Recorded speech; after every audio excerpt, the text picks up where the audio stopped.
de nos rencontres vers une internationale des travailleuses de l'art et au-delà. Recording in progress. Je vais expliquer les règles du jeu. Donc ici on est in situ, ici à Triangle Astéride et également en visio sur Zoom, et la visio est enregistrée pour les archives, voilà, pour que puisse être confronté aux politiques et aux personnes que ça intéresse.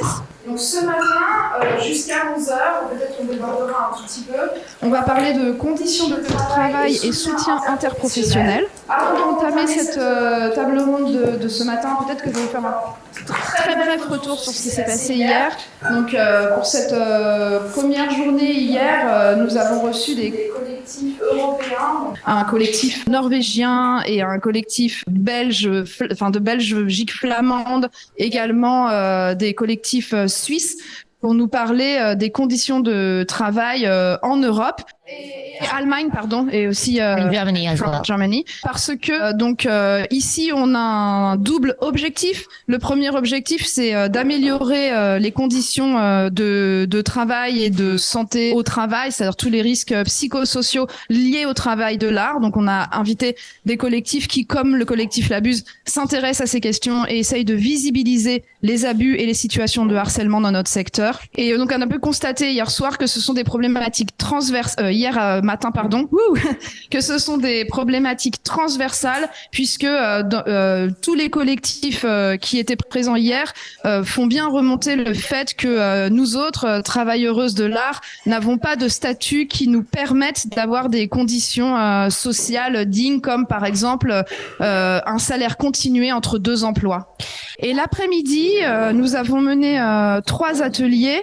Un atelier d'arpentage à propos d'un livre qui s'appelle Te plains pas, c'est pas l'usine, et qui revient sur les questions de burn-out au travail dans le bénévolat militant.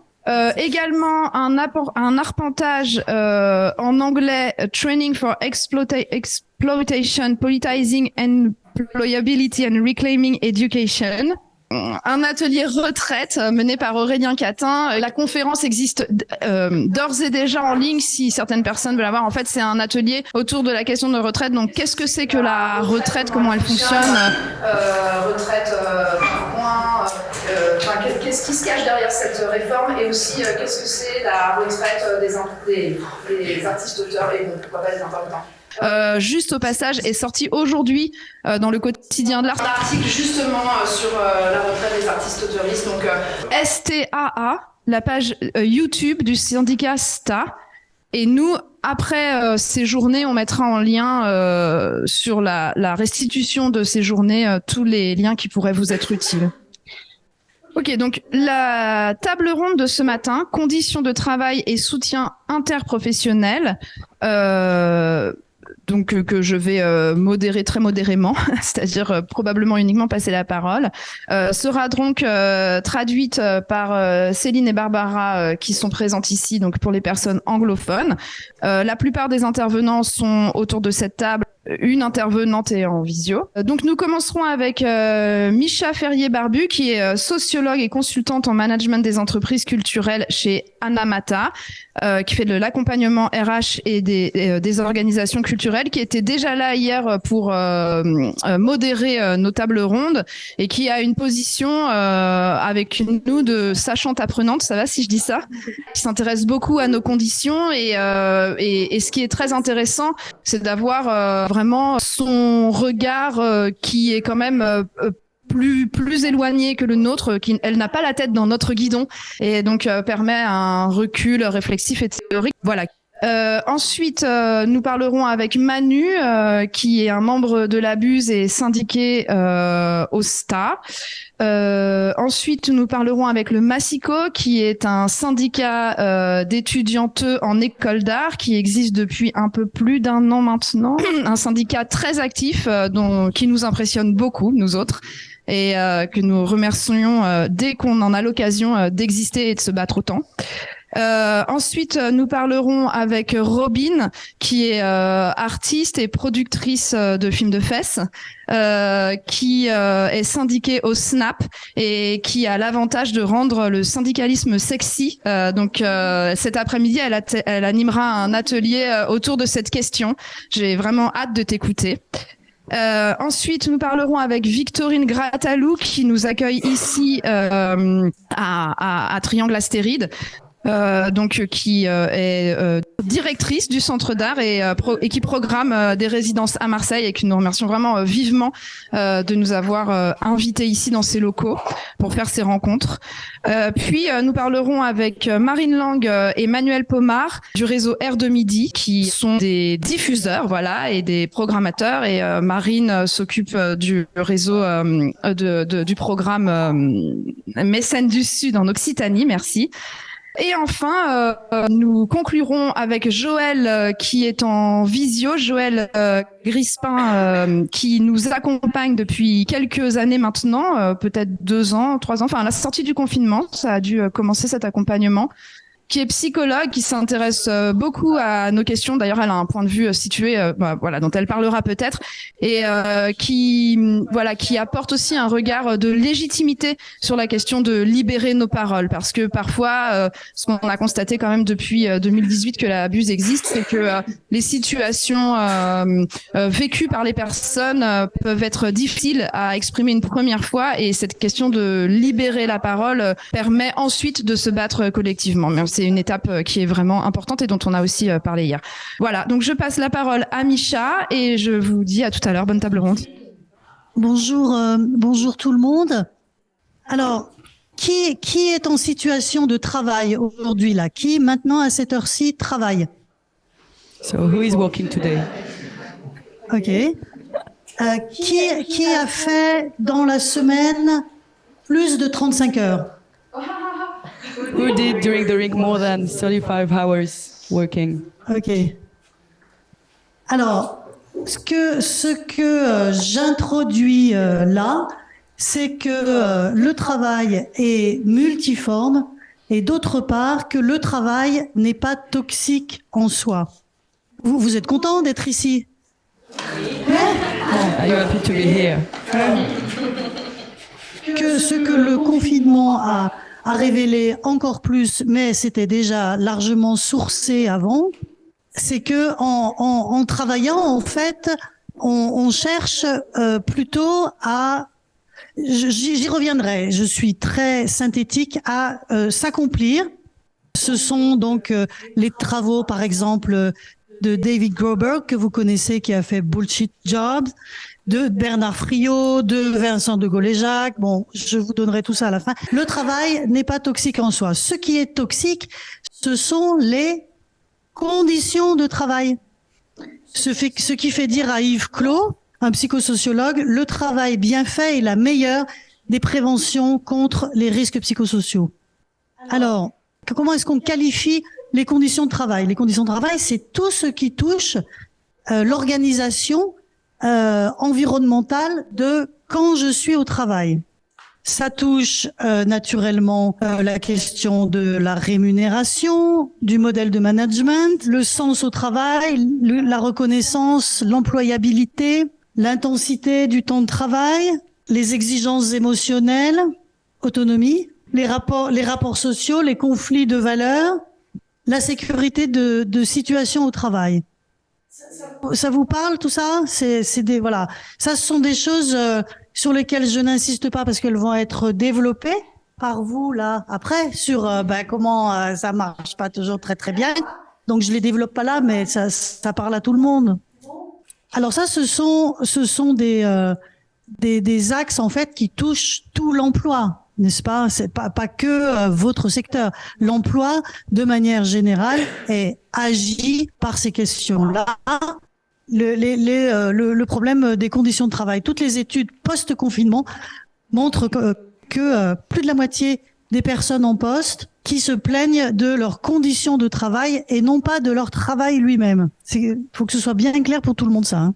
Pour resserrer un peu l'entonnoir sur votre secteur et votre discipline, il faut aborder la spécificité, le profil type du travailleur culturel. On l'a un peu évoqué hier. Vos métiers n'attirent pas, n'importe quel profil. Les études, comme celle par exemple de Vincent Dubois, Pierre-Michel Minguer, Richard Florida, Howard Baker, ont travaillé sur les travailleurs culturels, démontrent que d'une part, ils sont issus d'un milieu socio-professionnel plutôt formé, pas forcément avec un gros capital économique, mais plutôt formé. Ce sont des gens qui eux-mêmes sont plus formés que la moyenne de l'emploi, qui rejoignent ces métiers parce qu'ils sont les questions de sens et d'éthique ont de l'importance. La question aussi de l'autonomie. On retrouve pas du tout ça dans l'ensemble de l'emploi, hein. Il faut que vous en soyez bien convaincus. C'est-à-dire qu'il y a des métiers dans lesquels la question de l'autonomie, ça n'intéresse personne. La question de l'éthique aussi a une valeur importante. Ce sont en général des personnes qui ont une sensibilité extrêmement élevée à la question de leur place politique, leur place sociale naturellement aussi, et leur place personnelle. Les émotions, l'affectivité sont des éléments assez présents dans l'exercice professionnel des métiers que vous exercez. Ça vous parle, ça va, ça vous est? Ok. Ça délimite un profil type, un champ social, un champ de l'emploi assez particulier et qui du coup a ses spécificités, a ses demandes spécifiques. Par exemple, quand on travaille sur les risques psychosociaux, il y a un certain nombre de rapports, de questionnaires, d'éléments théoriques qui permettent de circonscrire quels sont les risques psychosociaux. Certains d'entre eux impactent assez peu le champ des travailleurs culturels, comme on l'a vu, hein, la question par exemple, je redis ça, hein, de l'autonomie, des rythmes de travail. Par exemple, les rythmes de travail, c'est un des risques psychosociaux plus développés, alors que dans le champ, pour les travailleurs culturels, la question du rythme de travail est peu problématique. Vous travaillez tous dans l'événementiel, et vous savez qu'il y a des moments où vous êtes capable de travailler 80 heures semaine. If you need to. D'autres où vous travaillez moins. Le problème, c'est la gestion de ça, parce que en soi, la quantité de travail est mobilisable à un certain moment. La question, c'est dans quel sens ça s'inscrit. En quoi vos métiers, plutôt l'organisation, la non-organisation de vos métiers génère de la toxicité. Quelles sont les spécificités du travail dans votre champ? Alors, vous allez les évoquer, c'est évident, la faiblesse du dialogue social, invisibilité du travail, absence d'objectivation du travail, qui est la porte ouverte aux abus, l'absence de convention collective, la précarité, l'absence de statut, mode de gouvernance, système d'aide infantilisant. Voilà, j'arrête là, vous compléterez largement, n'est-ce pas? Voilà. Donc, vous voyez que ce sont en fait, c'est l'articulation du travail avec l'organisation ou la non-organisation qui est problématique. C'est pas le travail en soi. Moi, je dis on, mais peut-être pas tous on, mais moi, j'adore travailler. En revanche, j'aime pas du tout le maltraiter. C'est bizarre, hein? Voilà. Je voudrais donc simplement faire mention des travaux qui avancent maintenant sur les attentes dans le travail post-Covid. Vous avez dû lire toute la littérature autour de ça, sur les attentes autour du sens au travail, l'autonomie, la responsabilisation, la reconnaissance, l'émancipation. Voilà. Et ce par quoi je voudrais terminer, c'est que, vous l'avez compris, qu'est-ce que c'est ces attentes-là? Ce sont celles pour lesquelles j'ai mentionné qu'elles caractérisaient celles des acteurs des secteurs artistiques et culturels.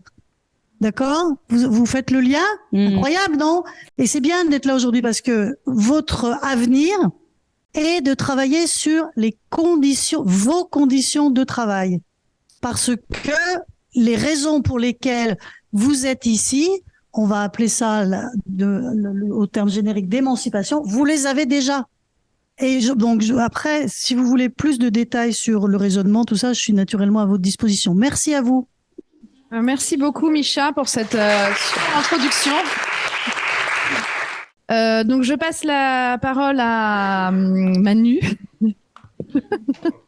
À Emmanuel Simon, qui est donc artiste, membre de la Buse et syndiqué au STA. Merci. Vous m'entendez bien? C'est bon. Donc je suis membre du STA CNTSO. Donc je vais vous faire une petite présentation de ce syndicat, mais aussi je vais vous parler de ce qu'on est en train de faire à Marseille depuis quelques mois désormais, avec mes camarades qui sont ici présents et présentes.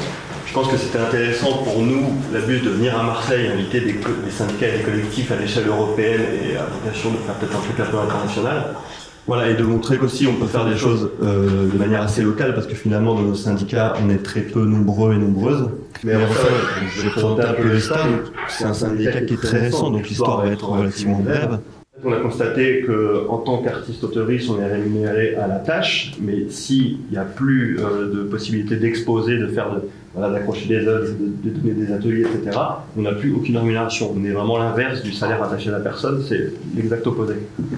Et donc nous, le truc qui est très important, je pense, de le STA, c'est le syndicat des travailleurs, artistes, auteurs, IS. Donc il y a le mot travail dans le nom du syndicat, et donc on ne veut pas conquérir de nouveaux droits en tant qu'artiste, mais en tant que travailleur et travailleuse. Parce que je ne sais pas si vous le savez, mais en gros, en tant qu'artiste auteuriste, on n'a pas accès à l'assurance chômage, donc ça c'est la conquête principale de la Vise, le Stavis, etc. Mais on n'a pas non plus de reconnaissance des maladies professionnelles ou accidents du travail, c'est-à-dire que si une sculptrice, à force de manipuler des charges lourdes, se casse le dos, il n'y a rien qui va être pris en charge, elle sera laissée comme à l'abandon. Et il y en a même pour les congés payés, j'ai entendu parler de congés payés pour les artistes, Costa, donc ça m'a un peu surpris, c'est dans le premier texte qu'on publie. Et on n'a pas tout ça parce qu'il n'y a pas de cotisation afférente de la part de nos patrons, donc dans le milieu des arts plastiques, des arts visuels, la cotisation patronale est de l'ordre de 1,1%.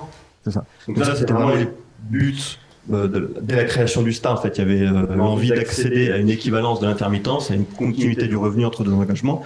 Ouais, je vais essayer d'abréger parce que sinon ça va être trop long. Une des spécificités de ce syndicat, c'est qu'on est un syndicat d'artistes, auteurs et autrices, donc toutes les personnes qui rentrent dans ce régime, comme les traducteurs, traductrices, écrivaines, peu importe, les camboys, camgirls, tout le monde peut rentrer à l'intérieur. C'est pas un syndicat de métier, c'est plutôt un syndicat d'industrie. Oui, et le fait de parler d'industrie culturelle, ça nous permet de pointer le fait qu'il y a une lutte des classes. Émilie en parle souvent à la Buse, où le fait qu'il y a des gens qui tirent profit de notre travail. Et donc voilà, de parler d'industrie culturelle, ça permet de pointer ça. En fait, c'est quelque chose qui est quand même relativement important pour nous. Et pour conclure sur le STA, on est rattaché à la Confédération nationale des travailleuses Solidarité ouvrière, donc CNTSO.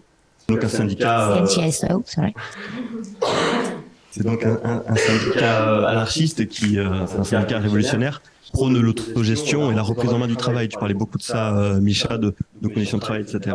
Voilà, le but du STA, c'est de dire, de la CNTSO, c'est de dire, c'est nous qui travaillons, donc c'est nous qui décidons. On produit, donc on décide. Et je vais arrêter pour la présentation du STA et je vais vous parler un petit peu de ce qu'on fait ici collectivement. Hier, c'était rigolo. Frauke nous disait que peut-être que le syndicalisme, c'était pas très sexy parce qu'il y avait 3000 personnes sur 10 000 à Berlin qui étaient syndiquées.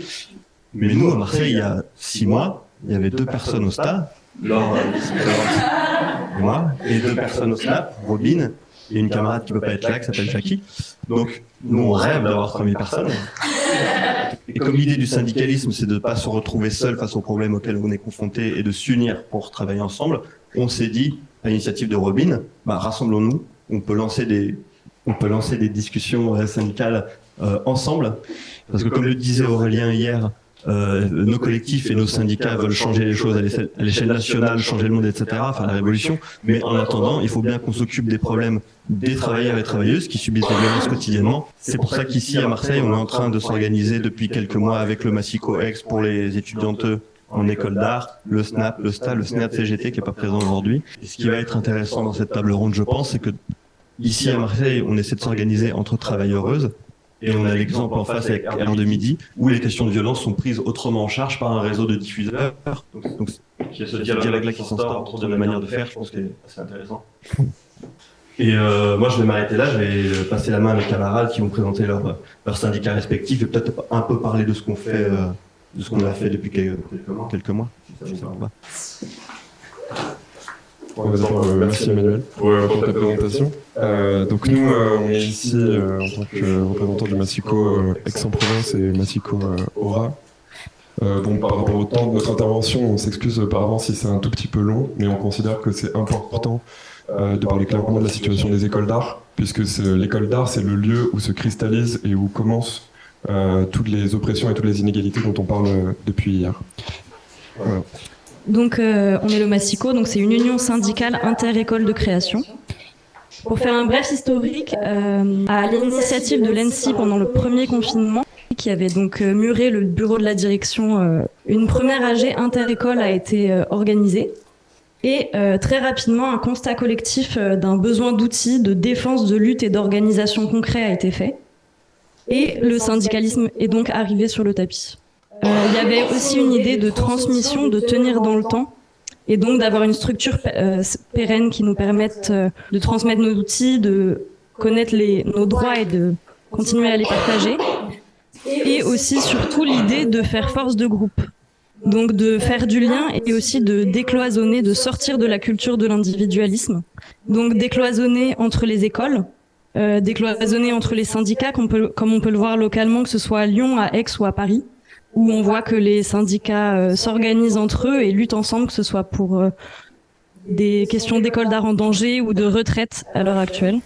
Et décloisonner aussi entre les travailleuses, qu'on soit en formation ou non. Et dans une idée aussi plus large, de réinscrire les travailleuses de l'art dans la société et donc de nous confronter aux problématiques qui la traversent. Donc nous, au Massico, on se considère comme un syndicat de lutte. Syndicat de lutte, ça veut dire s'inscrire dans la tradition française d'un syndicat qui a une double tâche, une double besogne.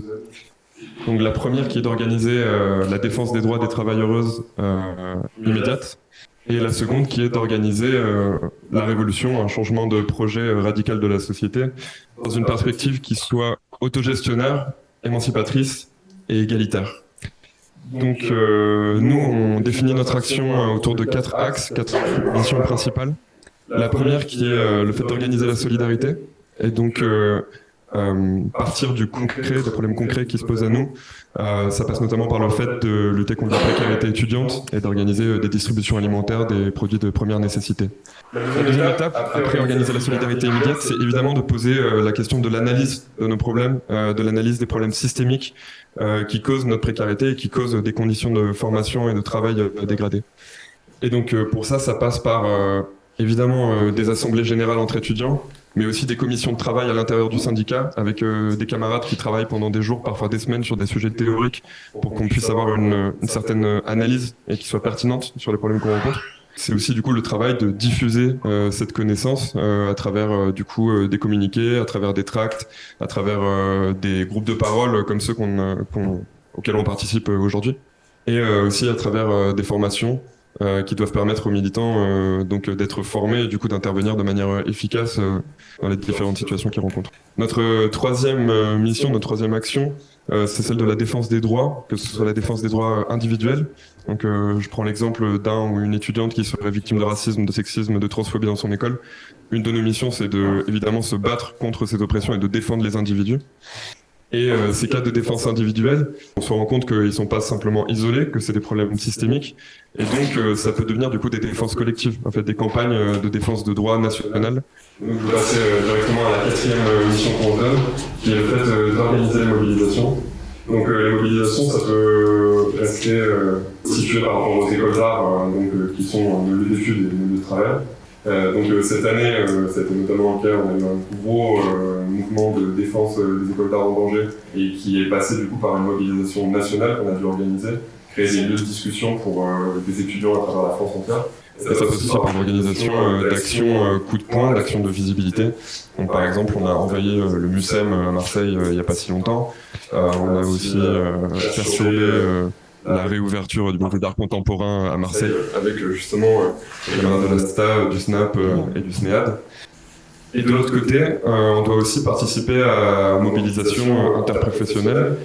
Et donc, c'est ce qu'on a fait pendant le mouvement des retraites, où les étudiants en art se sont quand même, de manière assez inédite, mobilisés aux côtés du reste des travailleurs, que ce soit dans les manifestations, sur les piquets de grève, en organisant des soirées de soutien aux grévistes, etc. Pour revenir aux revendications sur les conditions de travail matérielles et morales, depuis 1946, la charte de Grenoble avait acté que nous étions des jeunes travailleuses intellectuelles. Dans cette continuité et en distinction, tout de même, on se considère comme des travailleuses en formation et donc de lutter pour le salaire étudiant. Car le salaire étudiant, c'est l'accessibilité aux études, de pouvoir suivre une formation, sortir de la précarité et aussi tout simplement de pouvoir cotiser. Et après la formation dans laquelle on est, on revendique évidemment et on soutient l'intermittence, le régime d'intermittence pour les artistes auteuristes défendus par la bourse. Pour conclure notre intervention, je pense qu'il faut revenir sur la situation des écoles d'art, le contexte actuel.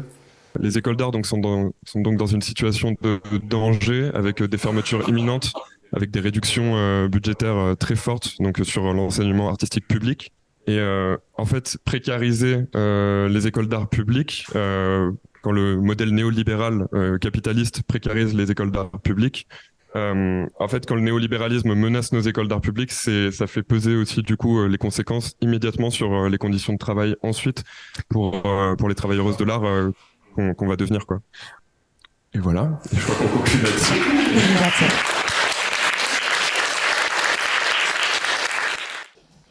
Bonjour.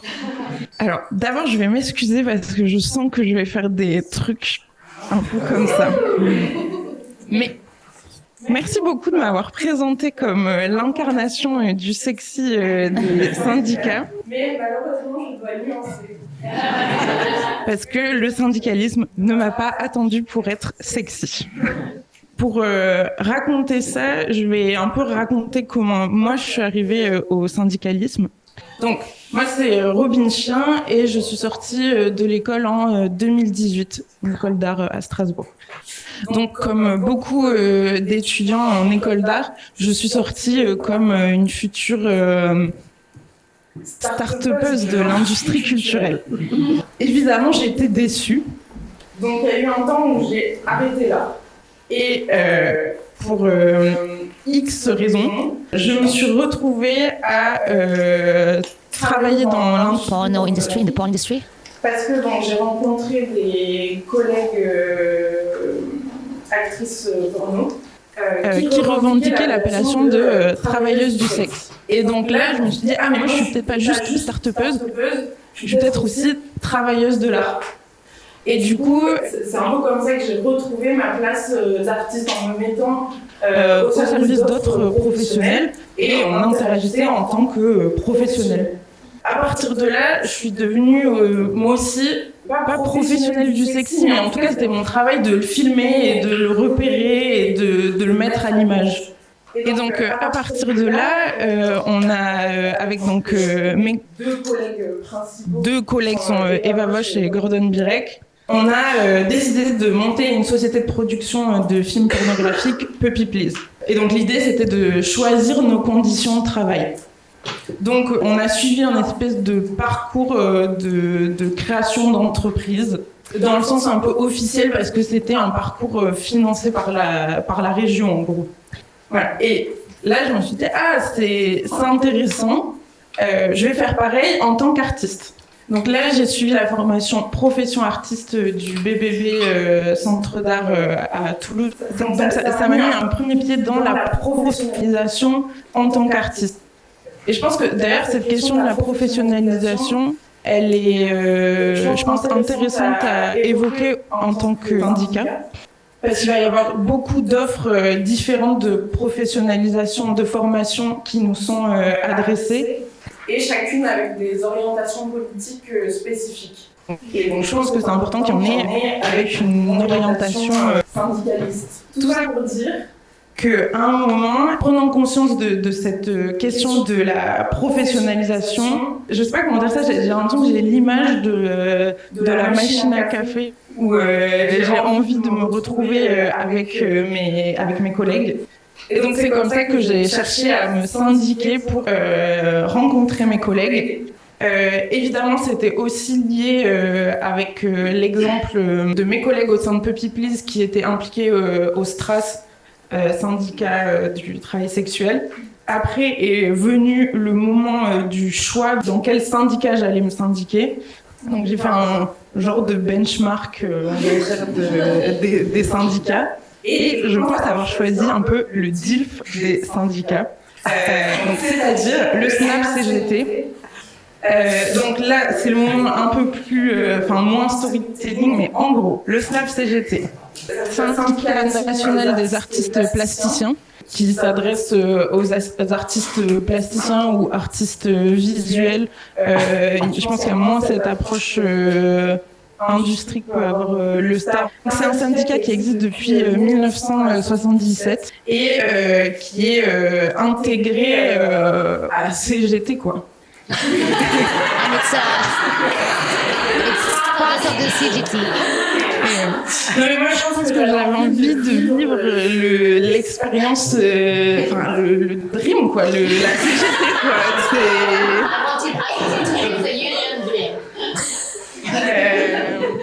Voilà, donc la CGT c'est un syndicat de salariés. Donc le SNAP c'est une exception dans le sens où on n'est pas encore salarié. Voilà, mais comme on est aussi rattaché à la CGT spectacle, en gros, on se rattache aux obligations que portent des espèces d'échelons au-dessus du SNAP à son échelle des artistes plasticiens. Et peut-être aussi, ce qu'il faut raconter, c'est qu'avec plus de 40 ans d'expérience, le SNAP est peut-être à des endroits différents de mes collègues, même si je pense que c'est hyper complémentaire. Parce que du coup, là, le syndicat va intervenir à des échelles et nationales et locales dans différents endroits. Par exemple, ça va être présent dans des commissions de l'AFDA, donc ça, c'est les formations. Ça va être présent au DRAC pour les commissions d'attribution. Et évidemment, le SNAP porte aussi les revendications d'une continuité du salaire, mais je pense que ça a été dit. Ouais, et juste pour conclure, je pense que l'engagement syndical finalement permet de continuer cette idée de professionnalisation parce que les lunettes syndicales permettent aussi de comprendre la source des difficultés d'amélioration de nos conditions de travail. Ça permet de mieux agir dessus et j'ai la possibilité d'avoir des meilleures conditions de travail et travailler en sexe, travailler intégral. Évidemment, tout le monde trouve ça. Et donc la confiance, c'est syndiquez-vous.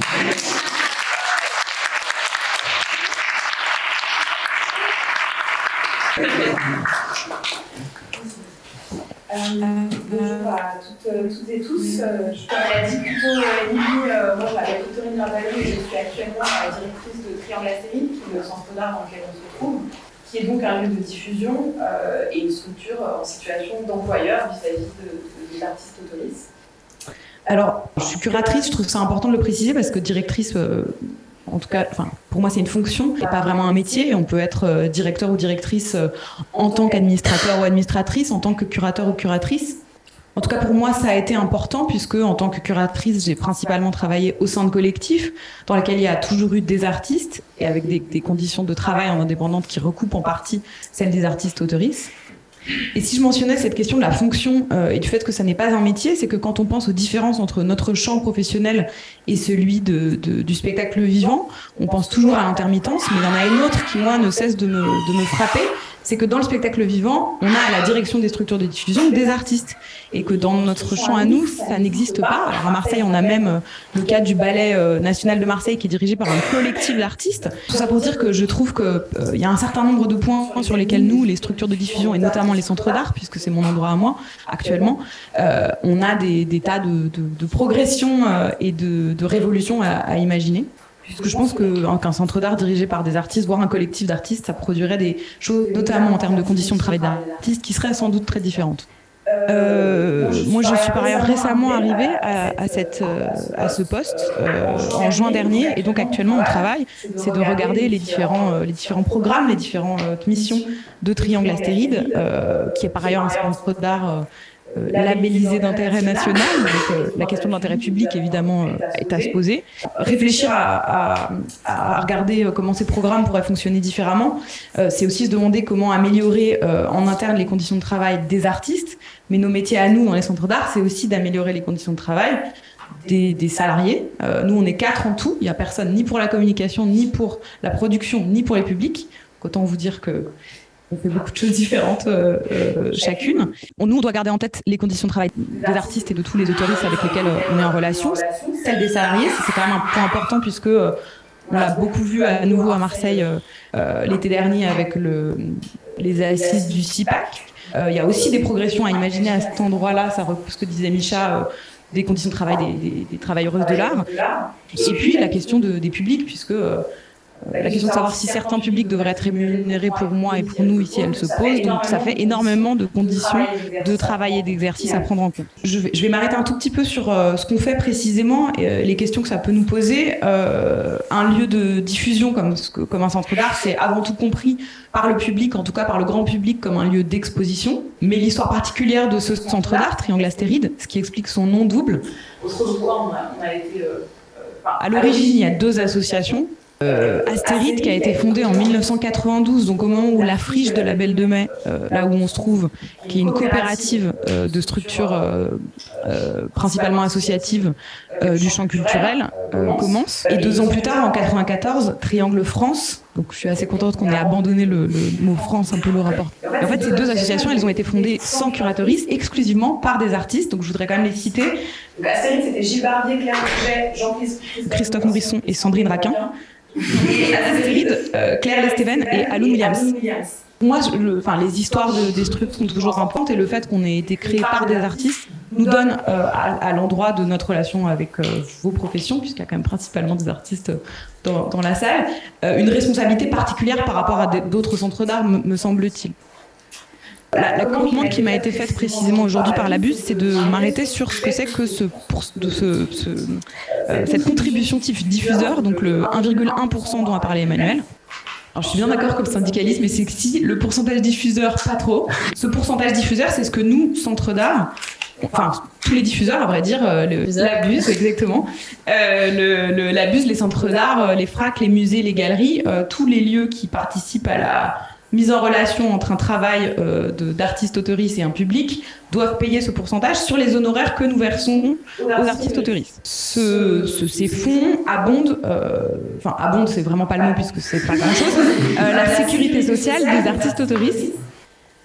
Et d'ailleurs, à ce propos, alors c'est une toute petite parenthèse, mais je suis une grande fan d'un historien de l'économie qui s'appelle Philippe Batifoulier et qui travaille sur l'histoire de la sécurité sociale, donc la sécurité sociale générale, mais qui raconte notamment comment la sécurité sociale, à l'origine, était en autogestion par les travailleuses, ce qui, notamment, d'un point de vue féministe, amenait des conditions bien meilleures pour les congés maternité, etc., enfin pour leur rémunération.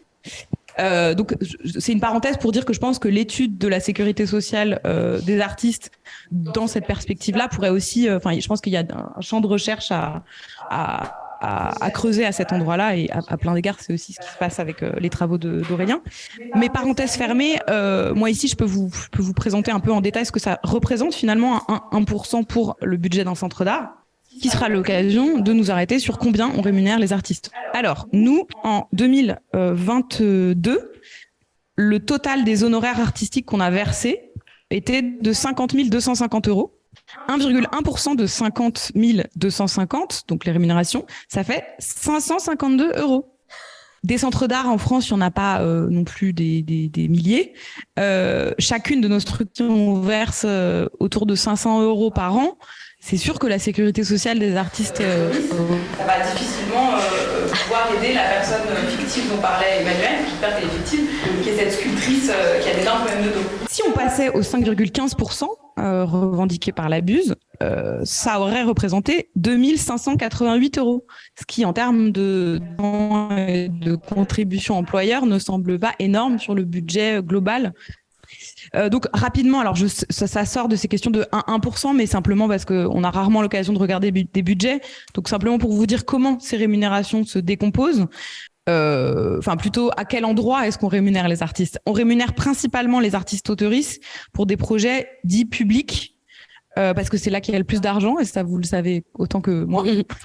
En l'occurrence, pour nous, sur ces 50 250 € en 2022, c'était 19 500 € de rémunération. Donc là, je peux pas vous donner de rémunération type puisque ça varie en fonction des projets. La seconde masse, c'est le programme artistique et culturel. Donc effectivement, les expositions, 17 500 €. Alors ça, à cet endroit-là, on paye mieux que les chartes actuelles. Vous connaissez sans doute tous et toutes, en tout cas les personnes qui travaillent dans le contexte français, la charte de DCA, de dites des bonnes pratiques. Donc pour une exposition monographique, on rémunère les artistes 3 000 €, 1 500 créations, 1 500 diffusions, et la charte c'est 1 000. Et pour les collectives, on essaie de faire mieux que la charte, qui, je vous le rappelle, est à 150 € par artiste. En troisième position, on a le programme de résidence. Donc ça, c'est une chose importante. Quand j'étais publique de Triangle la série, je comprenais jamais vraiment bien qui était dans nos ateliers, puisque parfois il y avait des gens qui tournaient, il y en avait d'autres qui restaient plus longtemps. Je comprenais pas bien pourquoi, parce que tout le monde était en résidence. Parce qu'en fait, il y a différentes conditions de travail à cet endroit-là. Donc, j'ai proposé qu'on renomme les choses simplement pour montrer qu'il y avait deux programmes différents. On a effectivement des artistes en résidence. Donc, ça, c'est aujourd'hui un gros travail qui est mené par les artistes et par les lieux de diffusion pour structurer un peu ce qu'on met derrière le mot de résidence. En tout cas, les résidentes, c'est des gens qu'on fait venir pour un plan donné, mais qui ne sont pas à Marseille. Et jusque-là, on les rémunérait 1 000 € pour 3 mois. Et puis, il y a ces artistes de la ville de Marseille, qu'aujourd'hui on appelle des artistes associés, on a IFEDE avec nous aujourd'hui, qui sont en fait des artistes de la ville à qui on propose un studio, un lieu de travail gratuit pendant à peu près 1 an. En tout cas, les résidences, ça représente 13 000 € en 2022, et ça va augmenter beaucoup dans l'année qui vient. Et dernière chose, le programme éditorial, 250 €, donc pas grand-chose à cet endroit-là. Et je voulais juste, alors je suis pas convaincue que vous en ayez parlé jusque-là, mais il vient de se passer quelque chose d'important à l'endroit du pourcentage diffuseur. Donc il s'agit de l'instruction interministérielle du 12 janvier. Donc c'est une circulaire qui a été produite par les ministères de la Culture, du Travail et de la Santé. Comment en fait les diffuseurs peuvent payer moins puisqu'ils sont très alourdis par ces charges immenses. En gros, à partir donc c'est applicable à partir du 12 janvier, donc ça allait aujourd'hui. Les lieux de diffusion ne sont plus obligés de payer le pourcentage diffuseur dès lors qu'en fait il y a plus de diffusion vraiment. Par exemple, pour les résidences de recherche, on n'est plus obligé de payer. Donc à cet endroit-là, je pense qu'il y a un gros travail de pédagogie à faire du côté, nous bien sûr, des lieux diffuseurs, mais aussi du côté de tous les syndicats que vous venez de mentionner, qui est d'aller voir les lieux de diffusion et de leur parce qu'en fait on peut continuer à les payer, il suffit qu'on indique qu'on diffuse même si on ne diffuse pas et on pourra continuer à payer, ce qui je pense est notre rôle et ce que pédagogiquement nous on doit pouvoir apporter en lien avec le ministère de la Culture et nos différentes organisations. L'enjeu c'est militons pour que le pourcentage diffuseur continue à être réglé par les lieux de diffusion, qu'il y ait diffusion à parler ou pas, parce qu'il y a des artistes qui ne vivent que de projets de recherche et qui seraient du coup totalement exclus de tout versement de ce genre. Je vais m'arrêter là et je vous remercie pour votre écoute. Merci.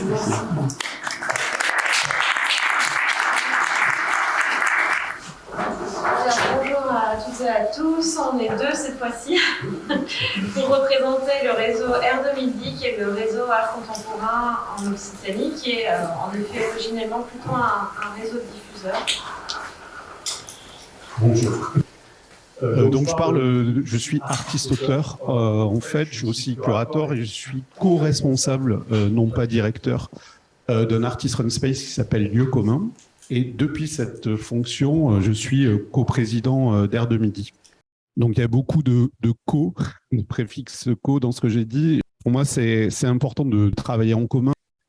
Donc Lieu commun en tant que lieu d'artiste pour les artistes en direction des publics, c'est 4 personnes qui travaillent de façon horizontale, sans hiérarchie. Donc c'est cette voie que j'essaie de porter au sein du réseau. Donc notre réseau, c'est 43 structures, aussi bien musées, centres d'art, écoles d'art. Et donc, il peut s'agir de toutes petites structures bénévoles comme de très gros musées avec une centaine d'employés. Voilà, simplement pour dire que ce type de réseau, celui qu'on incarne aujourd'hui avec Manuel, c'est R2Midi, donc en Occitanie, mais il existe ce type de réseau un peu partout en France, dans d'autres régions.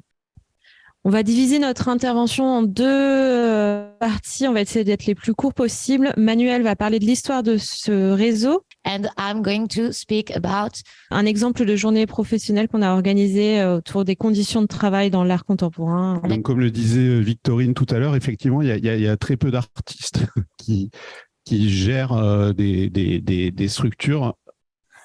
Donc, R2Midi a été créé en 2013. Mais ça a été un travail ça a démarré en 2005, parce qu'au départ, c'était un réseau informel, donc qui n'avait pas de statut associatif, qui était piloté par le FRAC, les abattoirs. Donc, il n'avait pas le nom d'R2Midi, mais c'était Inventer le présent. Et les structures qui adhéraient à ce projet, nous avons essayé justement, on a bataillé vraiment pour que ça devienne une association, qu'on pose des statuts et qu'il n'y ait plus un fonctionnement vertical, mais un fonctionnement horizontal de réseau. Donc, on est parti de loin. Il y a eu aussi un travail à faire au moment de la fusion des régions. Donc, nous, c'était Midi-Pyrénées, Languedoc-Roussillon, qui sont des territoires qui n'ont pas du tout les mêmes typologies. Tout ça pour dire que, comme dans tout ce qui a été présenté ce matin, le fonctionnement et les enjeux du fonctionnement de ce type de réseau, repose sur une interconnaissance des structures. C'est vraiment tout un travail d'apprentissage à cet endroit-là. Et rapidement, on a mis en place une coprésidence à partir de 2018 avec des profils différents, soit des directions de centres d'art, projet de mécène du Sud de Marine, un Artist Run Space, dans le but aussi de casser le fait que les structures au sein du réseau sont représentées par les directions. Mais l'enjeu, c'est de faire participer au réseau tous les métiers des structures. Donc, je vais m'arrêter là. Marine va présenter un exemple, mais juste je voulais saluer le LMAC, qui est le laboratoire des médiations en art contemporain, qui a été créé en Midi-Pyrénées et étendu à l'Occitanie, qui est un réseau de médiatrices et qui a justement inspiré, je trouve, R2Midi dans le fait d'élargir de la représentativité au sein du réseau. Oui, alors pour prendre la suite de Manuel, je pense qu'on peut commencer par quand même une autocritique du réseau, puisque c'était un réseau qui jusqu'à il n'y a pas très longtemps était vraiment représenté d'une part par des structures, disons, institutionnelles et d'autre part par les directions, les personnes qui dirigent ces structures. J'en prends pour exemple qu'en 2021, nous avons organisé des journées professionnelles autour des directions. Et donc, on a quand même essayé de se questionner entre-temps. Et l'année dernière, suite aussi à de nombreux ateliers qui ont eu lieu pendant les différents confinements, nous avons organisé 2 journées, dont une journée professionnelle qui était ouverte à toutes et tous, qui s'appelait « Prendre soin des travailleuses de l'art ». La première journée était donc publique, la seconde était organisée autour d'ateliers, autour de plus petits groupes, pour permettre la libération de la parole, justement. Les 3 sujets qui étaient abordés lors de ces 3 journées étaient les suivants. La souffrance au travail, comment identifier et révéler une situation de crise. Le soin au travail, comment identifier et prévenir les risques psychosociaux. Et le bien-être au travail, les différents leviers d'action. Toutes les archives de ces journées sont disponibles sur le site d'R2Midi. Et pour conclure, en effet, ça a permis... L'organisation de ces journées ont permis de repositionner réellement le réseau sur son rôle et sur l'inclusivité qu'il peut opérer auprès d'autres typologies de métiers.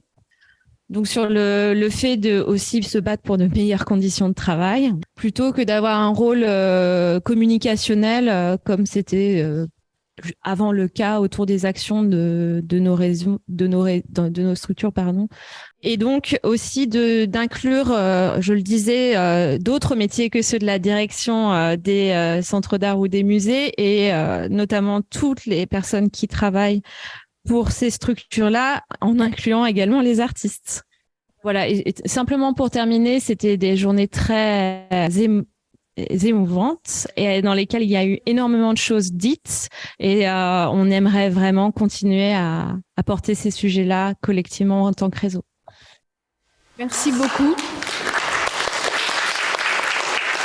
Merci à tous. Je passe la parole à Joël Grispin qui est en visio. Donc Joël, on va t'écouter donc de ton point de vue de psychologue, clinicienne qui suit notre travail depuis un moment déjà. Sur les questions donc de souffrance au travail, de risques psychosociologiques, de libération de la parole, en conclusion de cette table ronde qui a pris un peu de retard, mais qu'on essaiera de ne pas accumuler sur la journée, ou peut-être que si. Bonjour. Merci. Merci. Bonjour à toutes et tous.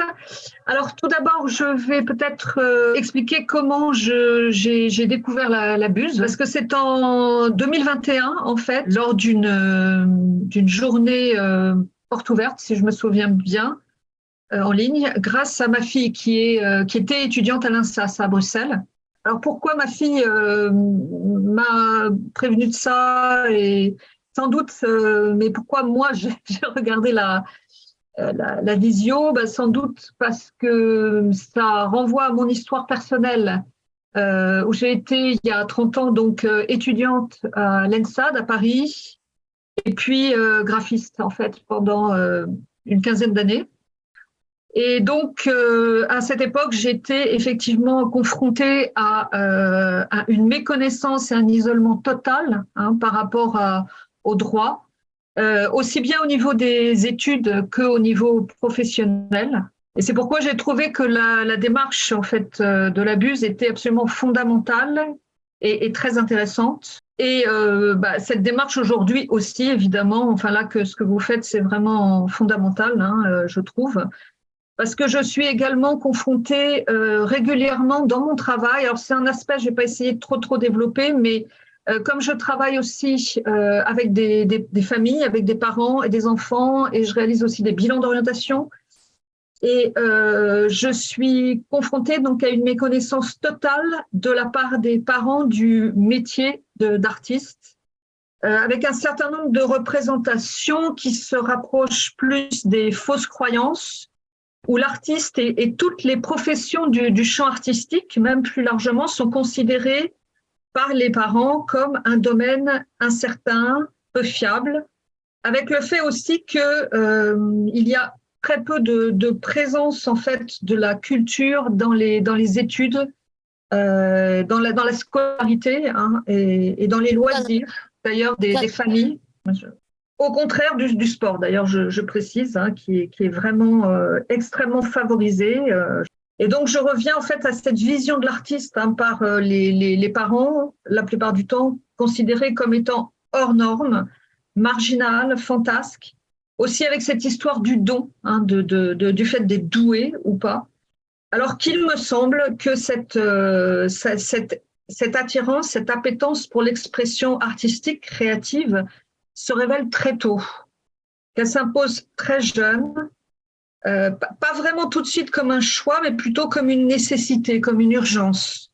Alors donc c'est pas forcément un choix, mais ça se construit au fil de la vie. Et donc c'est, comme on l'a vu, c'est souvent parfois difficile, même très jeune dans le champ privé, dans le champ familial. Donc je fais le postulat que être artiste, avoir envie de créer, c'est déjà être en lutte, c'est déjà combattre.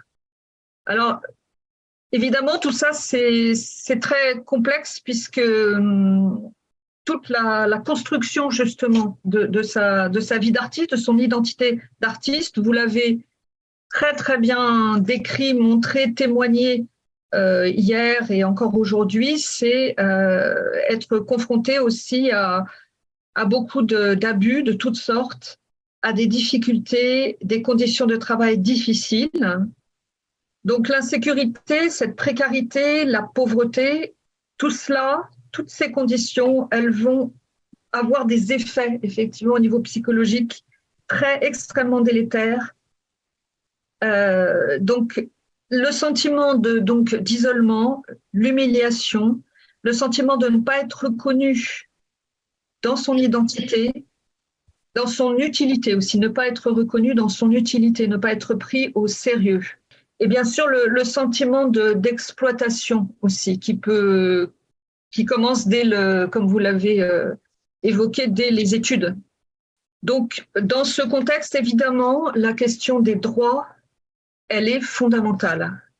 Alors, la question du droit, elle est centrale autant au niveau individuel qu'au niveau sociétal, bien sûr. Au niveau individuel, la question du droit amène le sentiment de légitimité.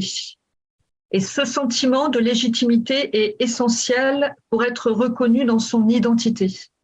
Et en fait, je pense que au niveau de l'inconscient collectif, je ne sais pas ce que vous en penserez, mais je pense que l'artiste, en fait, il y a comme une espèce d'idée alors c'est révoltant bien sûr, mais de privilège, parce que, là je continue juste, parce que en réalité, l'artiste et toute personne qui est dans le champ artistique, les artistes sont des précurseurs ou des traducteurs de la réalité.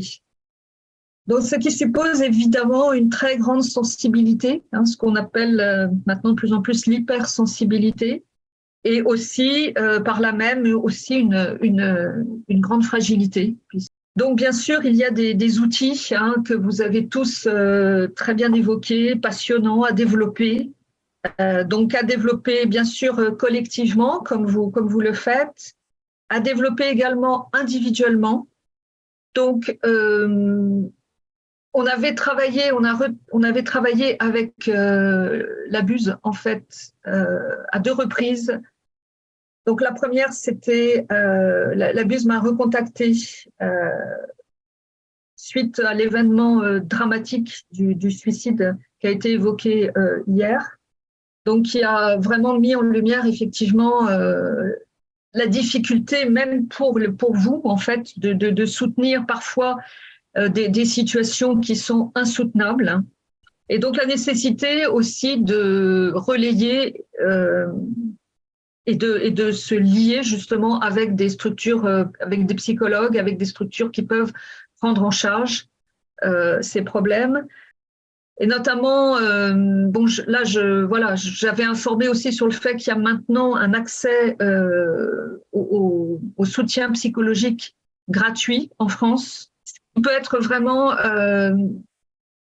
quelque chose qui peut aussi être mis, comment dirais-je, en réseau, en lien pour peut-être des groupes aussi de soutien collectif, des groupes de parole, des groupes de recherche de solutions, des groupes d'échange de lecture.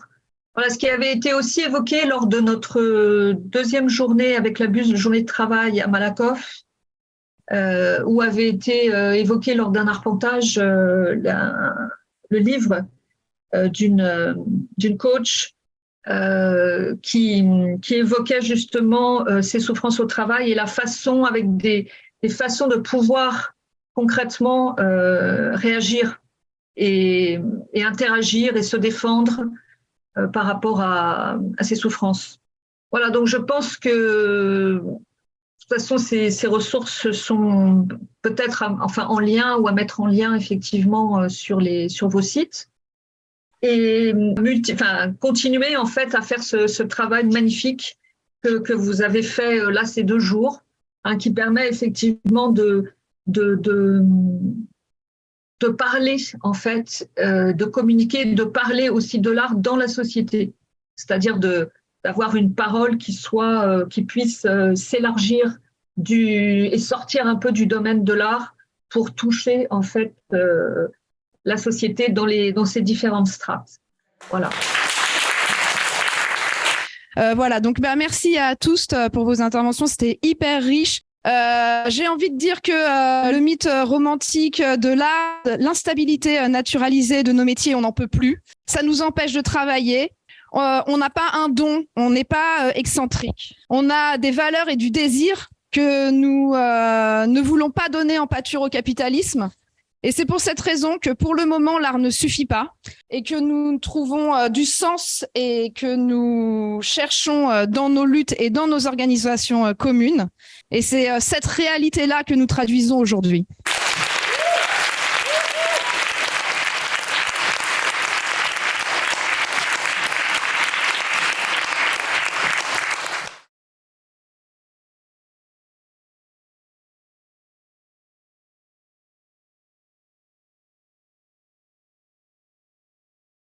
Donc, nous allons accueillir pour cette table ronde Ina Hagen qui vient d'une organisation norvégienne, une organisation d'art contemporain basée à Oslo. Fabiola Fiocco qui est italienne et qui sera en visio avec nous ce matin, une association autonome et non partisane pour donner la voix aux travailleuses de l'art en Italie.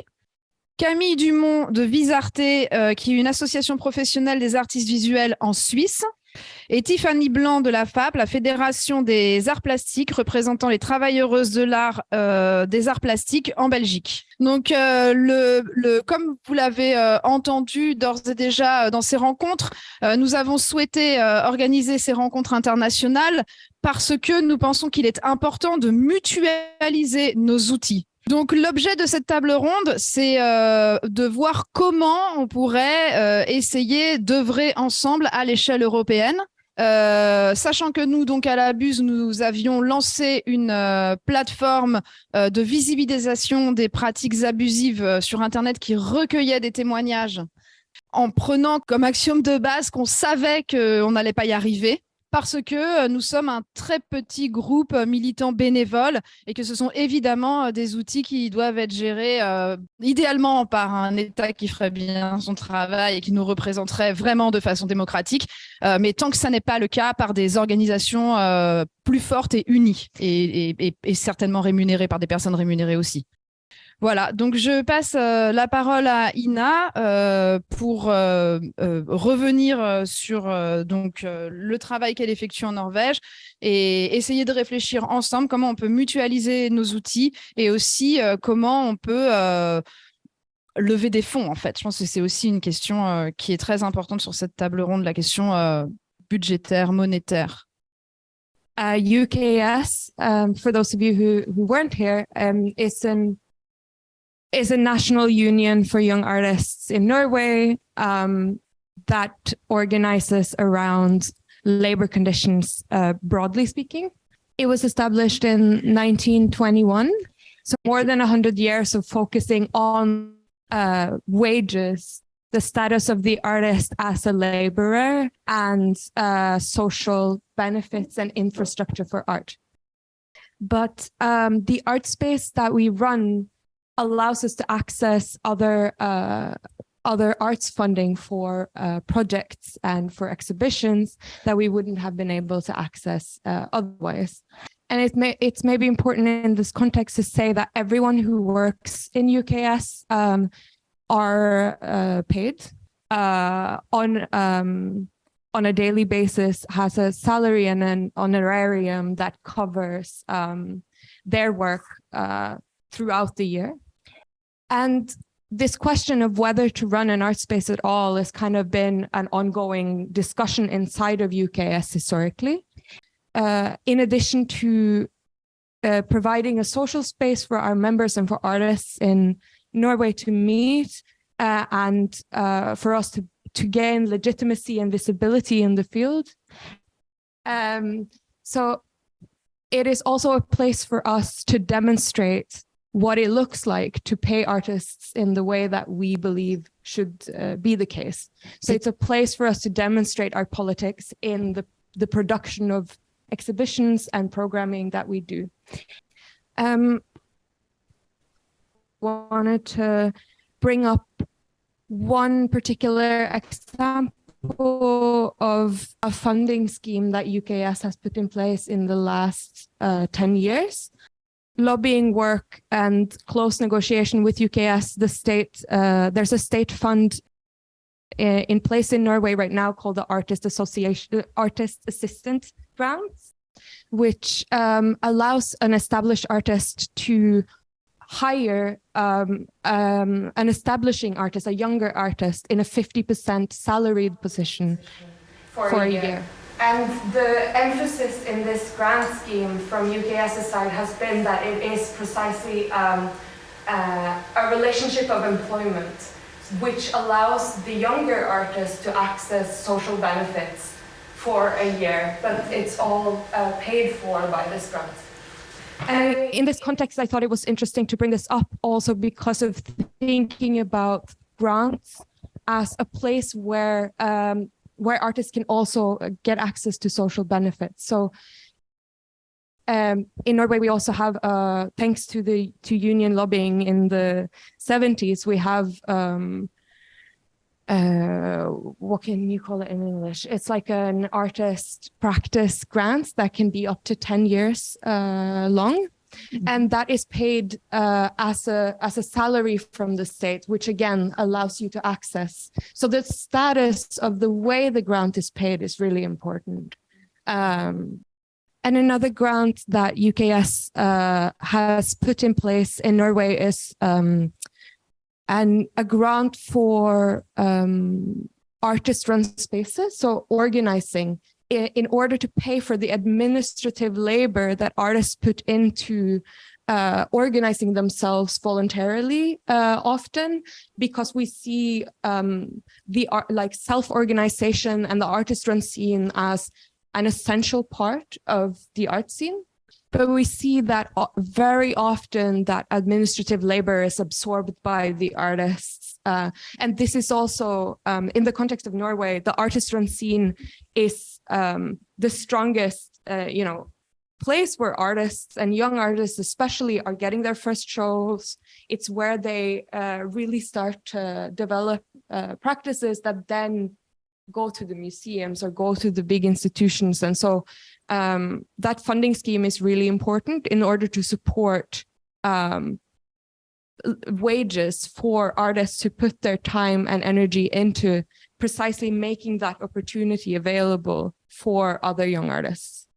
And I think lastly in this context that I wanted to say that a really important way that I've worked with UKS and that UKS has worked when I've been there has been by staying on top of policy making processes in terms of like always being in front or involved in the policy making processes as they're happening. Mm-hmm. And this is of course possible because of our long history. And so just thinking about European collaborations, a thing that comes to mind for me is the way that we can help each other be on top of those processes, the way that we can help each other both divide the labor that goes into following up on every single cultural policy that is happening on European scale, but also the way we can help each other stay informed about what's happening because we have different points of access. And I observed that access to these processes of policy making and politics sometimes rely on personal relationships and personal access. And so being able to share that access into these processes, I think is a really, I would think would be a really great way of building solidarity and working actively together to, make use of our resources together as much as possible. And I also wanted to say that I think a long game type of thinking for unionizing and for political work has to be to alleviate the personal responsibility individuals have of driving the fight forward. So finding ways where we can structure systems around us where people can step in and step out when they have the time and the energy and the drive and the possibility and the skills is really also important. I think that has to happen with an initiative like this also, that it goes beyond personal connections and becomes a structured, I guess syndicate is the word you used here, but like a network that can be beyond the personal. And if I can, I would like to just raise one thing that's currently happening in Norway to give some context. So Norwegian education on university level has been free, but now there's an introduction of student fees for students from outside of the EU. And for us, this is of course both a result of the neoliberal shift in education, but also the first step that we see towards the dismantling of the education system that until now has been one of the few places in the world where anyone can come and study art for free. And as was really greatly explained here earlier, education is, of course, the first step towards the conditions of living as an artist later. And it demonstrates, like the conditions in the universities also demonstrate to us where society is heading, I think. So it's a really important fight for us right now. Merci beaucoup, Ina. Thank you a lot, Ina. Nous allons passer la parole à Fabiola Fiocco qui est en visio, qui est sur Zoom avec nous. Peut-être que tu peux la mettre en grand écran, Aurélien. Buongiorno, Fabiola. Hi, everyone. Perfect. So thank you all for inviting me and inviting Awi. And I just want to echo Ina for like everything she said, like completely support and agree with everything, especially what she said at the end about the commodification of education, being myself in the UK now, doing my PhD, and I can see how bad that can go. So I'm part of Art Workers Italia, which is an association of art workers that was born online during the first wave of the COVID-19 pandemic in Italy to address the art workers' systematic exclusion from the Italian welfare system. And since March 2020, we have been collaborating with experts in the legal, tax, and administrative sectors, universities, policymakers, and cultural institutions to build legal, fiscal, and political tools to protect art workers. We work in cooperation with other groups representing different cultural workers, but we decided to focus on contemporary art because it's the gap that we saw in the field of political mobilization. While we starting working in thematic working groups at the beginning, the association is now based on a core working group of about 15 people, distributed all over Italy and abroad sometimes. And these function as a board and deals with the overall managing of the association. Then we have another fixed group that deals with communication, and then we are divided into micro groups that are formed on the basis of specific projects. And this is how we're working now. But I have to be very, very honest and say that these groups are generally composed by the same people who take multiple tasks inside the association. And talk about the money, we are all volunteers, apart from two paid figures that are responsible, one for the administration and the other one to manage communication. And finally, in terms of functioning, ANWI is mainly supported by the annual membership program. So all the members and the money that they gave us to renew their memberships. And then with the invitations, as this one, to speak in events, universities, and carry out workshops. From a political perspective, our main goals at the moment are what we call the 4 Rs. So recognition of the legal status of contemporary art workers, regulation of employment relationship, a fair redistribution of resources, and an overall reform of the sector. So in the mid and long term, we are lobbying to policymakers and politicians to create this better condition. But we're also working to produce concrete tools to help carry on transparent working relationships, like fair compensation tables, guidelines for artists and curators' fees. That we're also producing concrete tools like contract templates, fair compensation guidelines. We also organize events where people can talk to lawyers and fiscal professionals, and they can they can talk about their problems with them for very low budgets or for free. So we cover those costs. We decided to focus on this legal and fiscal aspect because connecting to what we've been talking about, the art worker is not really recognized in Italy as a professional, and there is no national minimum wage in place. So for us, it was important to develop instruments, but also to change the discourse that was happening in the public debate and the perception of artists. Another thing that we are dealing with, connecting to what Ina was talking about in relation to grants and schemes, is that we also started recently a group that is responsible to monitor municipal, regional, and national grants.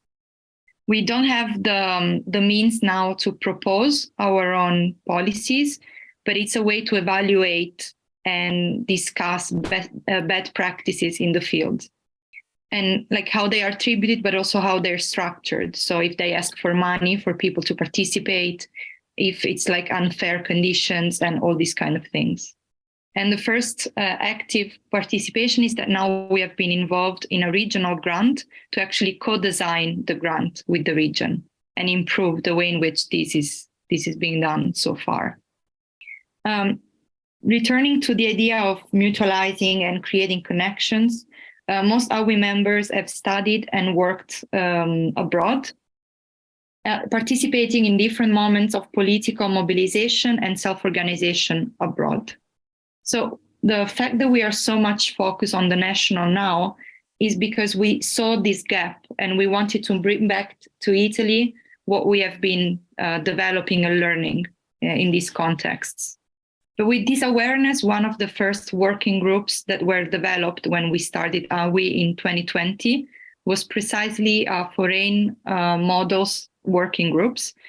Yeah, and the aim was to precisely research how other art worker groups and how people were working and organizing and functioning in other countries in order to share and circulate that knowledge inside our group and start from there.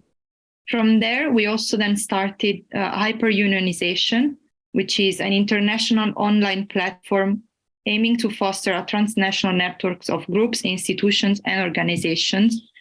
The project was produced by AWI in collaboration with the Société Mutuelle pour Artistes and supported by the European Cultural Foundation. So we wanted to use that money to start networking and share the resources with other groups. And we invited professionals to participate in 3 online conversations to share their experience and the research of other groups, giving also them a platform. But not only groups operating in the arts, but also groups operating in unionizing outside the arts. So, for example, gig workers like the deliveries and. Okay, yeah. Yes, I only want to say one maybe last project that we have been involved in, which is Voices of Culture, which is a European Union project that invited 47 associations. And the topics discussed included focus on 3 macro areas. So income and legal status of artists and cultural workers, mobility, and artistic freedom and freedom of expression.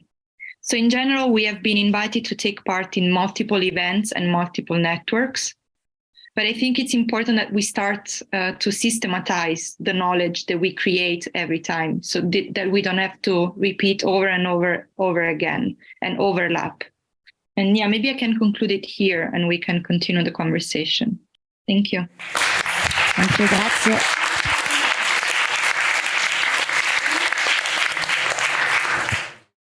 Merci beaucoup, Fabiola. Donc, je passe maintenant la parole à Camille Dumont de Visarte, qui est l'association professionnelle des artistes visuels en Suisse. Merci beaucoup pour l'invitation à la Buse. J'espère que je vais parler assez fort. N'hésitez pas à me dire si vous n'entendez pas. Alors, je viens ici pour présenter Visarte, l'association dont je fais partie. Moi, je suis une artiste visuelle, je suis réalisatrice également et j'ai fait 6 ans d'études en France avant de terminer un autre master à Genève en Suisse. Donc, j'ai un peu la connaissance du milieu des écoles d'art en France, mais surtout maintenant depuis 10 ans plutôt celle du milieu suisse. J'ai rejoint le comité de Visarte Genève, donc Visarte Genève particulièrement. Visarte, c'est une association fêtière nationale et il y a dans 18 cantons de Suisse une association cantonale. Je suis également membre de Garage, du groupe Garage que Ramaya a présenté hier. Pour parler juste rapidement des motivations personnelles qui m'ont intéressée dans le fait de rejoindre ces luttes-là. Je pense que la question qui est intéressante aujourd'hui, c'est particulièrement celle de employé-employeur, puisque en tant qu'artiste, c'est quelque chose que personnellement j'ai confronté directement au sortir des études avec ma pratique. Avec cette question-là, il y a la question de oppressé-oppresseur, que je pense qui est importante, et celle de l'exploitation, du bénévolat, de l'autorat, qui sont encore d'autres questions qu'on a évoquées aujourd'hui, qui sont, pour moi, font écho en fait au questionnement dans ces structures. Bizarreté, pour présenter brièvement, en fait, c'est la modernisation en 2001 de 2 très vieilles associations suisses. En fait, ça date de 1801, la première association en question. Et après, ça a donné une autre association en 1866. Et ensuite, ça a été modernisé en 2001 en Visarté. Visarté, la vocation principale, c'est de soutenir les artistes dans leur carrière professionnelle sur les plans sociaux, politiques, économiques et juridiques. Les prestations que l'association offre de manière nationale. D'abord, il y a une sorte de carte qui s'appelle une carte AIAP qui permet la gratuité pour les musées et les offres culturelles. Il y a une caisse d'indemnité journalière qui peut être demandée en cas de maladie, accident ou maternité. Il y a un fonds de soutien en cas de difficultés financières. En faisant la demande, en fait, des personnes membres peuvent en bénéficier. Il y a aussi l'affiliation. Alors, la facilitation, j'ai malheureusement pas les détails précis, mais la facilitation à une affiliation pour une caisse de pension. Oui, voilà, du conseil juridique, ça c'est à travers nos partenariats. Après, notre groupe à Genève particulièrement agit à différents endroits. Par exemple, propose des permanences administratives.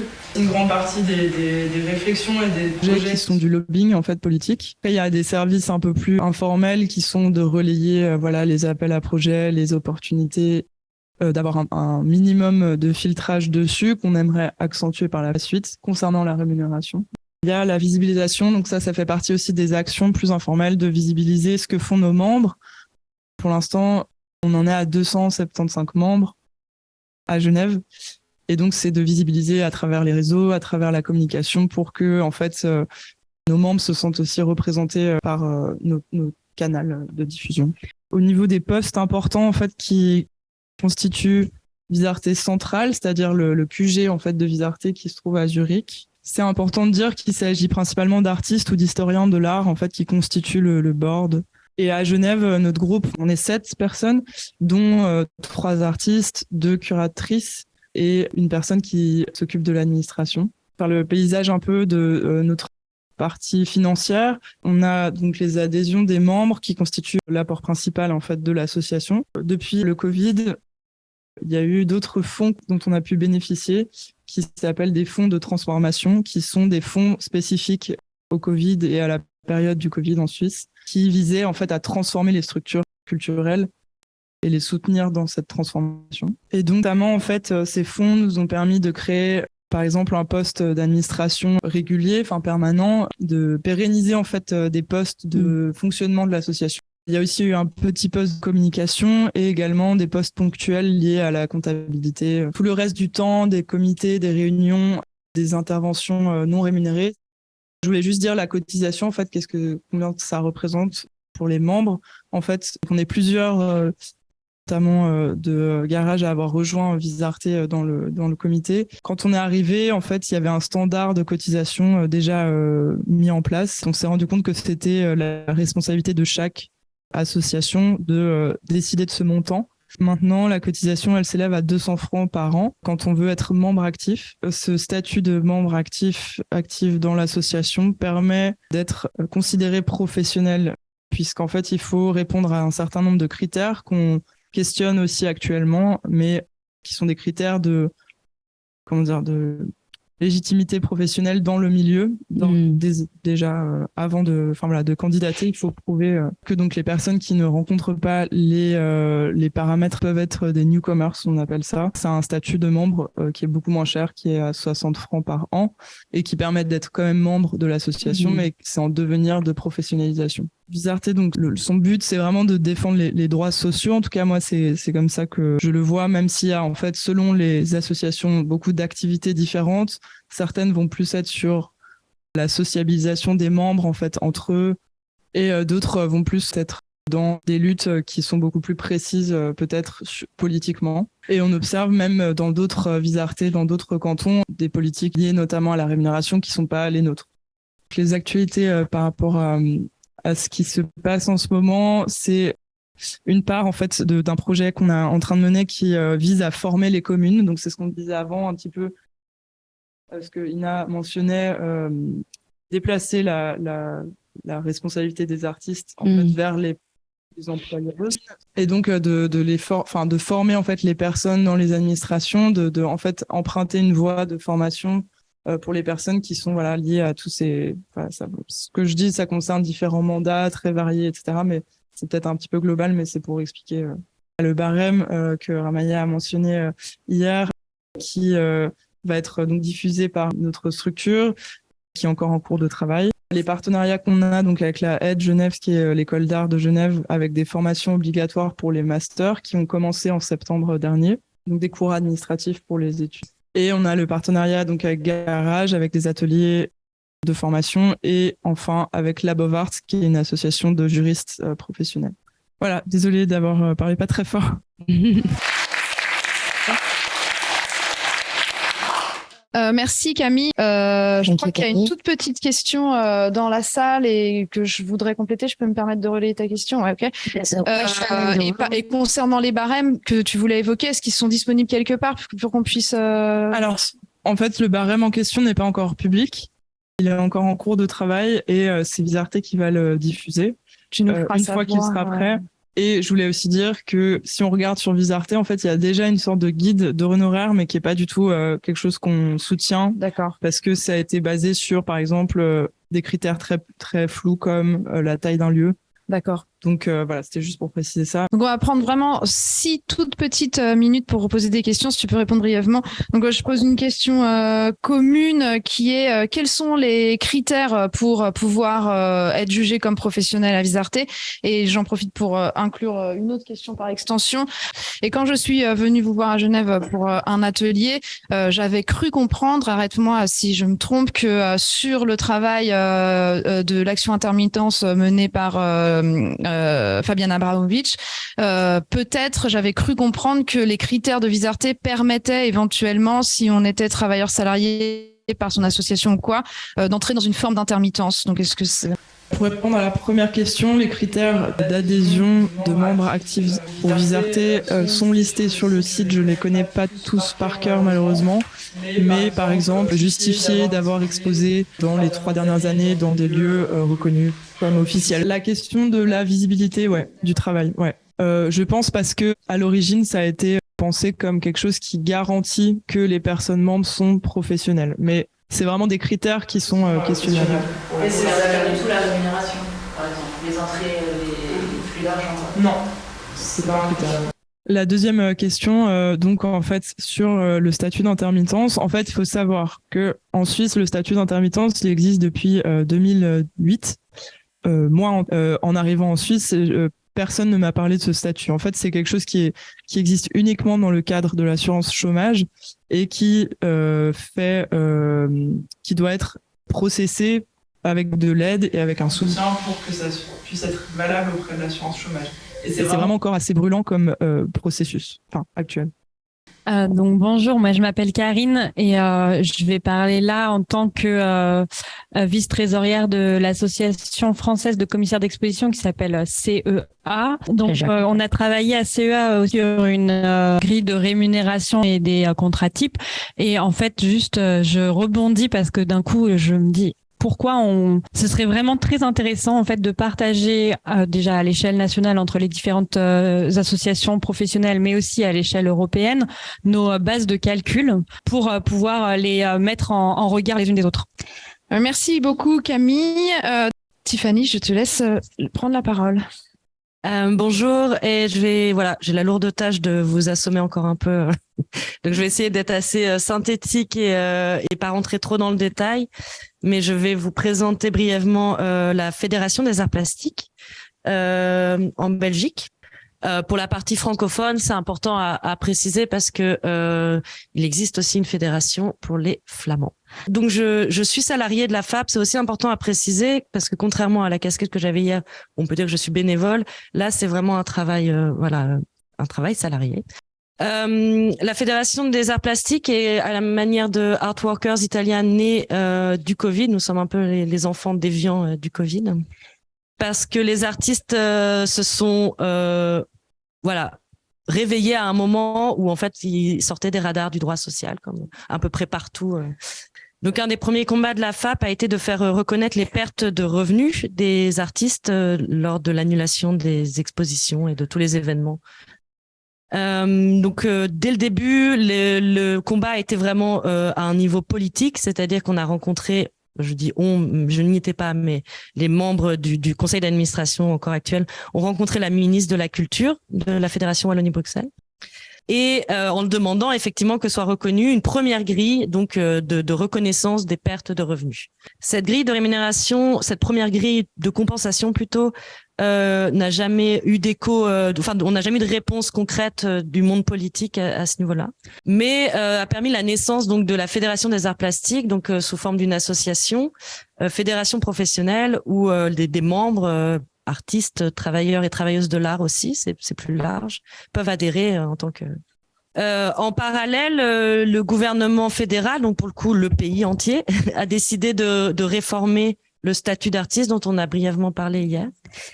Ce qui était aussi une réponse au Covid dans la mesure où en fait le statut était un avantage que beaucoup d'artistes avaient une facilité à maintenir, contrairement on va dire peut-être à l'intermittence en France, mais qui était très difficile à obtenir pour pour beaucoup de gens, dont les artistes plasticiens et plasticiennes, pour que les gens bénéficient d'une couverture sociale. Donc c'est un peu c'est pas un statut à proprement parler, c'est un aménagement de l'accès au droit au chômage. Sachant qu'en Belgique, il n'y a que 3 statuts, salariés, chômeurs et indépendants. Donc à ce moment-là, le modèle, les objectifs de la FAP ont évolué, c'est-à-dire qu'on a à la fois participé aux discussions, donc il y a eu une concertation du tout le secteur de la culture pour cette réforme. Et d'un autre côté, l'idée était de proposer une grille de rémunération qui permette aux artistes, avec un certain nombre de critères de professionnalisation, d'accéder au statut, une grille de rémunération.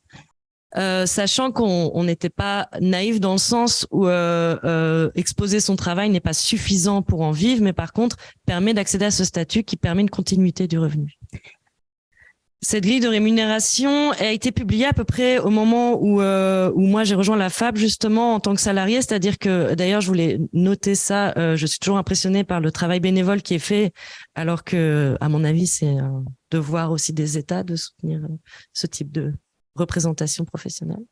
Je dis ça parce que dans les autres secteurs de la culture, ces fédérations professionnelles existent depuis des décennies et se sont battues pour leurs droits depuis très longtemps, et nous avions un énorme retard à rattraper à ce niveau-là. La grille de rémunération a été présentée donc en chambre de concertation au sein, des organes démocratiques politiques, et fait aujourd'hui l'objet d'un projet pilote de son application dans les institutions subventionnées de Belgique francophone. Je vais pas rentrer dans les détails de cette grille de rémunération, mais vous pouvez retrouver la charte et le modèle de calculateur sur le site de la Fédération des arts plastiques. Pour parler un peu peut-être de l'actualité, donc ce modèle de rémunération, l'idée c'est qu'il soit à terme applicable, obligatoire pour tous les lieux subventionnés dans un premier temps, et puis peut-être au-delà. Aussi de développer un travail plus de recherche, et c'est là où je vais peut-être venir un peu à la conclusion de tout ça, c'est-à-dire qu'on a rencontré la BUSE lors de notre assemblée générale en décembre pour parler d'un modèle aussi de bonne pratique à l'échelle des institutions de manière plus internationale. Parce que bien sûr, en parallèle de la précarité économique, il y a aussi une grande souffrance physique et mentale des personnes. Nous ne sommes toujours pas encore reconnus officiellement comme fédération professionnelle, donc voilà, nous sommes encore dans un statut assez précaire, mais à terme, l'idée est que la subvention devienne un peu automatisée en obtenant cette reconnaissance. Et juste pour conclure, nous comptons à l'heure actuelle 300 membres, donc nous sommes vraiment une jeune fédération. Et l'adhésion coûte à partir de 5 €, donc elle est vraiment ouverte à toutes et à tous et à tous. Contrairement peut-être à d'autres modèles justement où on va devoir donner des critères de professionnalisation. Pour l'instant, nous avons décidé d'être ouverts au plus grand nombre. Voilà, j'ai essayé d'être brève et j'espère que je pourrai rajouter beaucoup de choses.